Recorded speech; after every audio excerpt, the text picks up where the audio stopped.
अक्षय नवमी पर परिक्रमा देने आ रहे श्रद्धालुओं की सेवा कर रहा आरएसएस। मथुरा में आज श्रद्धालुओं की भीड़ काफी दिखाई दे रही है क्योंकि आज अक्षय नवमी का पावन पर्व है। लाखों की संख्या में श्रद्धालु आज मथुरा वृंदावन की पंचकोशीय परिक्रमा लगा रहे हैं। इन श्रद्धालुओं की सेवा करने के लिए दुनिया का सबसे बड़ा संगठन यानी आरएसएस अपनी भूमिका निभाते हुए नजर आ रहा है। तस्वीरों में आपको जो दृश्य दिखाई दे रहा है वह मथुरा के डैम्पियर नगर का है, जहाँ दीनदयाल चौराहे के ठीक सामने आरएसएस ने सेवा शिविर लगाया है और इस सेवा शिविर में परिक्रमा लगाने के लिए आ रहे श्रद्धालुओं को पानी के पाउच प्रसाद के रूप में पेठा वितरित किया जा रहा है। इसके अलावा अगर किसी श्रद्धालु को शारीरिक परेशानी होती है तो उसके लिए दवाओं की व्यवस्था भी की गई है। आरएसएस के मथुरा महानगर कार्यवाह विजय बंटा ने देवदर्शन न्यूज से हुई खास बातचीत में बताया कि आरएसएस वह संगठन है जो हर त्योहार, कार्यक्रम और पर्व पर अपनी भूमिका निभाता है और इसी सेवा के उद्देश्य से आज डैम्पियर नगर के दीनदयाल चौराहे पर यह सेवा शिविर लगाया गया है।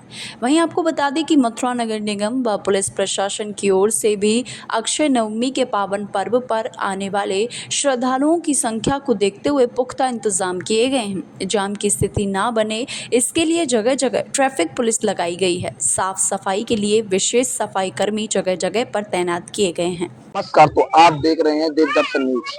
आज हमें मथुरा के डैम्पियर नगर में यहाँ राष्ट्रीय स्वयंसेवक संघ की तरफ से अक्षय नवमी के पावन पर्व पर जो परिक्रमा चल रही है, सभी श्रद्धालुओं के लिए दवाई की व्यवस्था व पेटे का प्रसाद और पानी पाउच की बहुत ही अच्छा व्यवस्था रखी गई है, जिसमें कि छोटे छोटे स्वयंसेवक बहुत ही सक्रिय तरीके से यहाँ लगे हुए हैं और बहुत ही अच्छी व्यवस्था यहाँ बनी हुई है। तो चलो चल के बात करते हैं। जुड़े रहिए आप देवदर्शन न्यूज के साथ। मैं आपका अपना सहयोगी देव। जैसा कि सबके संज्ञान में है, राष्ट्रीय स्वयंसेवक संघ व्यक्ति निर्माण के साथ साथ समाज के सेवा कार्यों में भी सदैव अग्रणी रहता है।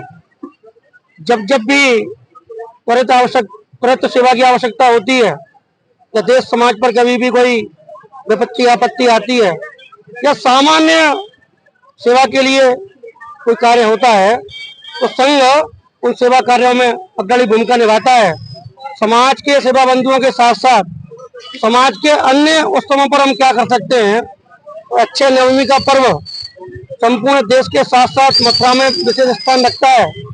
लाखों श्रद्धालु तीर्थयात्री, माता बहनें, नर नारी, बाल वृद्ध और अक्षय नवमी के रात्रि 12 बजे से ही और दूसरे दिन रात्रि 12 बजे तक लाखों की संख्या में इस मथुरा भूमि की परिक्रमा देते हैं और मथुरा भूमि के जितने तीर्थ हैं उन सबके दर्शन करके पुण्य की प्राप्ति करते हैं।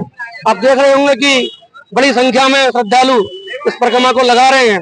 तो परिक्रमा लगाते समय वैसे तो प्रशासन काफी व्यवस्थाएं करता है, लेकिन फिर भी श्रद्धालु हैं और 3 घंटे 4 घंटे 5 कोस की परिक्रमा को निरंतर देना, तो रास्ते में प्यास भी लगती है, कहीं कहीं पैरों में कुछ कठिनाई भी होती है, चलते चलते बेचैनी भी होती है, अनेक प्रकार की समस्याएं श्रद्धालुओं के सम्मुख आती हैं। तो राष्ट्रीय स्वयंसेवक संघ के स्वयंसेवक अपने स्वयं के अंदर भी सेवा कार्य का भाव बना रहे और समाज की भी सेवा हम करते रहे। हम समाज के हैं, समाज हमारा है, सबको मिलाकर के भारत देश बना है। तो इसलिए राष्ट्रीय स्वयंसेवक संघ दीनदयाल नगर के स्वयंसेवकों के द्वारा तो दीनदयाल जी की मूर्ति के सम्मुख दीनदयाल चौराहे पर आज ये सेवा शिविर का आयोजन किया है। इसमें अब तक 4000 पानी के पाउच और 2500 किलो प्रसाद के रूप में पेठे की व्यवस्था, बेचैनी, उल्टी, दस्त, घबराहट, पैरों में दर्द आदि चोट चपेट की व्यवस्था के लिए मेडिकल कैंप भी यहाँ लगाया है। ऐसे अनेक प्रकार की जल, फल, मेडिसिन, चिकित्सा सहायता सेवा, ये सारे कार्य हमारे स्वयंसेवक कर रहे हैं। प्रातःकाल 8 बजे से ये सेवा शिविर प्रारंभ है और जब तक ये परिक्रमा रहेगी सायंकाल 5 बजे तक 6 बजे तक हमारा शिविर चलेगा। नगर के समस्त कार्यकर्ता, समस्त पदाधिकारी, शाखाओं के स्वयंसेवक अपना पूर्ण सहयोग देकर के इस कार्य में लगे हैं। वो आपके सम्मुख संघ जैसा सामाजिक संगठन है, समाज का संगठन करता है। संघ का स्वयंसेवक हर कार्य को चुनौतीपूर्ण तरीके से देता है। संघ के स्वयंसेवक एक दीनदयाल नगर के अंदर जितने भी स्वयंसेवक हैं उनसे सब सेवा की सामग्री एकत्रित करके स्वयंसेवकों द्वारा परिक्रमार्थियों को सेवा भाव से सेवा की जा रही है और उनसे कामना की जा रही है कि सभी स्वस्थ रहें और संघ कार्य बढ़े और देश में अमन चैन रहे।